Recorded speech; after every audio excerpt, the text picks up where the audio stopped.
Hi, I'm Rob Clark.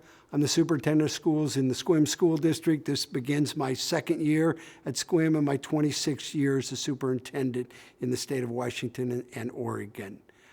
But let's get straight to the point. Let's talk about school this fall. How's it going to look? What are we going to do? And what are the expectations for everyone? Well, on Monday night, our school board made a decision to go with what I'm going to call a limited hybrid model to start school.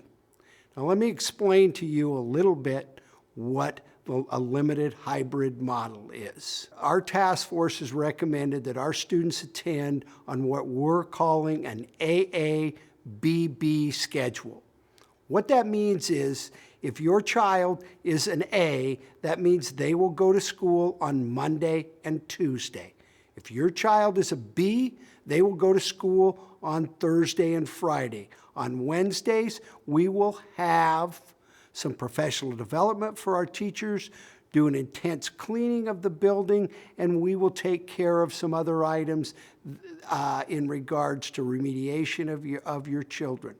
When your child is not attending school in a face-to-face manner, then they will be receiving a remote or virtual education. So, what does a limited hybrid model mean? Limited means we're going to start school with a very small number of students, on or around 200 students in our 4 main buildings. That means we're going to have 25 students in an A model and 25 students in a B model. And so 25 students will attend school on Monday, Tuesday. We'll have the break. 25 students will attend on Thursday and Friday. How are those students determined? Those students will be primarily special education students. Not all special educations, but primarily special education students who have an IEP and who have struggled with various situations in their educational life.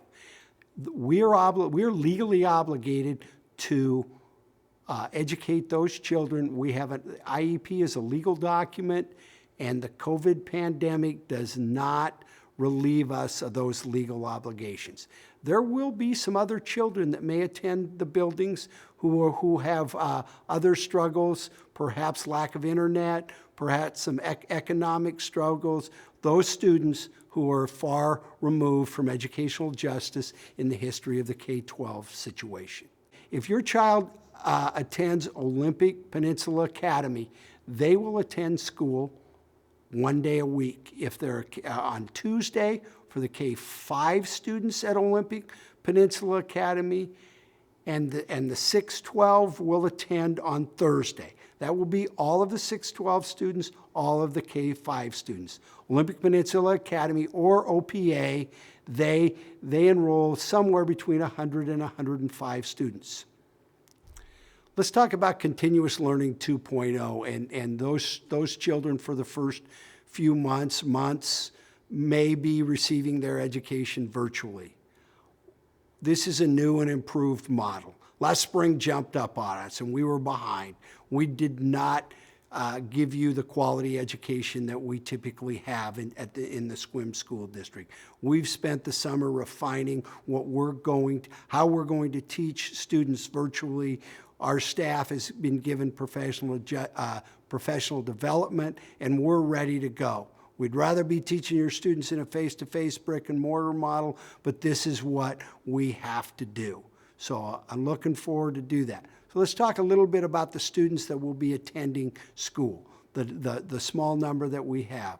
We will be expected to follow all safety and protocol guidelines set upon us by the Washington State Department of Health, the Clallam County Department of Health, and the CDC, or the Center for Disease Control. What does that mean? That means everyone is going to be masked up. Everyone is going to exhibit social distance. Wash your hands. Take care of yourself. We're going to be watching that. There will be individuals at each building who will be monitoring those issues of safety and health protocols. Our custodial and maintenance staff have done a tremendous job getting the facilities ready. We've bought new materials. We've spent a tremendous amount of money on PPE, which is personal protective equipment. And we have masks, we have face shields, we have those things. I believe I bought 1,000 gallons of hand sanitizer this spring. We've fixed our drinking fountains, so you can no longer drink out of the drinking fountain. You got to bring in a water bottle and fill your water. Safety and health of our staff, of our students, are going to be our first priority. And we take that as seriously as we have ever taken that. So I want to emphasize that this start, the way we're beginning, the purpose behind it is to, A, fulfill our legal obligations to those special education students, and the second, to create a staggered start. So we get our protocols down, we get our ducks in a row, that we have every T crossed and I dotted, so your students, our staff, the community will be as safe as we can make them out to be. Then, when we've fulfilled that obligation, and I'm not sure that it's going to be a 2 or 3 week period, we're going to bring some more children in. We're probably going to bring the kindergarten and the first grade in at the elementary schools. We're looking at the 6th grade at the middle school. We're looking at 9th grade. And then continue to stagger that start. And in the best of all worlds, we'll have our students in classes somewhere in December or January. That's our goal. We all got into this business to teach kids, to work with kids. We did not get into this business to, do literally what I'm doing right now. Take, videos of ourselves to teach and to teach on a computer. We do our best when we're in a face-to-face model. There's going to be a lot of things that happen over the next week, 10 days, 20 days. We've watched this COVID pandemic develop over the last 6-7 months. There's some weeks that there's good news. There's other weeks that there's bad news. Right now, we're not only we're watching the data on the pandemic. Right now, Clallam County sits pretty well if you compare us to the rest of the state. We have our rate per 100,000 citizens is somewhere around 30 per 100,000. Right now, that's kind of staying steady. We hope for that to go down. That's one of the biggest numbers that we'll be looking at as we hope to bring more students into the school. But a lot of the things we're doing are predicated. We have to follow Department of Health guidelines. We have to follow the OSPI, the Office of Superintendent of Public Instruction, and the governor.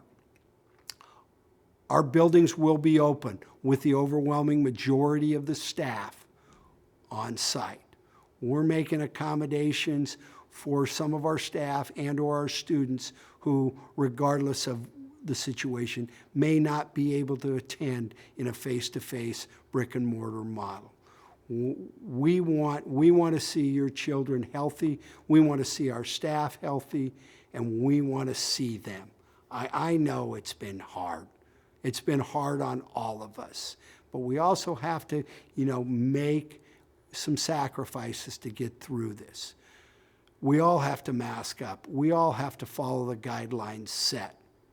One of the unfortunate things about this upcoming year, even when we have students, we're going to have limited visitation rights by parents and community members. We want to hold, our campuses to an extremely limited number of people. There's going to be some things that we don't like doing, but we have to do to keep people safe. That's our priority. That's what we want to do. But if we all get in this together, if we can all accomplish many of those things, then more and more and more of our students can attend a face-to-face brick and mortar school. I know I answered some of your questions today. I know this will probably bring more questions. I don't think this is the last time I'm going to be videoed, but I sure appreciate all that you've done for your students, the staff, and the community.